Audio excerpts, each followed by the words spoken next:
तिथं मंदिरात भक्तिनिवासमध्ये आम्ही थांबलो होतो. तिथं आमचा नंबर लागला नाही रूमसाठी, म्हणजे भरपूर वेळ लागत होता. म्हणून आम्ही इकडंच थोडंसं बाहेर आलो मंदिराच्या आणि इकडं आम्ही रूम वगैरे केली. छान आहे, तर बघू शकता तुम्ही ही रूम खूप सुंदर आहे. बाहेरचा व्ह्यू पण छान आहे.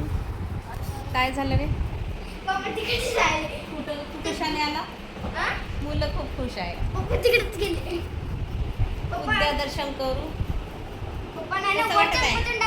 कसं वाटत आहे? छान वाटत आहे ना? कसं काय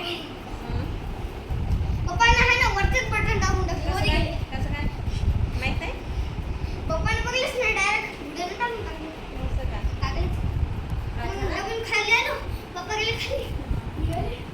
छान वाटत आहे. 2 दिवस मुलांना सुट्टी होती आणि यांनी म्हणे चल म्हणे थोडंसं तुझं फ्रेश पण होईल, तुला फ्रेश पण वाटेल म्हणे.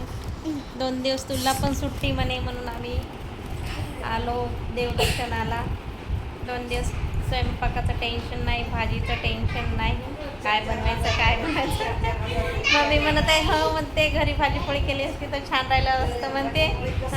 इथं 4-4, 5-5 हजार फक्त झोपायची रात्रभरचे द्यायले म्हणते. घरी फुकटात झोपणं, फुकटात खाणं होत होतं म्हणते. 4,000 रूमचा रेंट घेतला फक्त रात्रभराचा. काहीच पण रूम तशीच आहे. आपल्याला एकदम बेस्ट पाहिजे, पैशाचं काही नाही, फक्त आपल्याला मनाला शांती भेटली पाहिजे, झोपायला आणि खायला चांगलं पाहिजे, बाकी काही असो. ऐकली माझा टाकलंच काय माझं दाखव राधा दिवसभरात 61,000 राधा नाम जप झालेला आहे. चला गाईज आता आराम करते, झोपते थोडंसं, मग फ्रेश होते आणि जेवायला जायचं. बघू हॉटेलमध्ये काय बनवलेलं आहे माझ्यासाठी आजच्या मेनूमध्ये.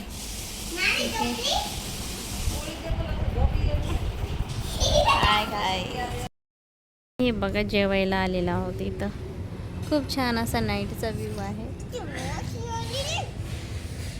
एकदम फ्रेश फील होत आहे. एकदम गंदा फील इवा इधर दे. छान वाटत आहे, पण लेकरांनी डोकं दुखून ठेवलं असं वाटत आहे की घरीच छान होते. यांची ट्युशन होती, स्कूल होतं, तेवढं टेन्शन होतं, तेवढा आराम मिळायचं. पण आज दिवसभर यांना झेलून एवढं डोकेदुखी करून ठेवली आहे मुलांनी.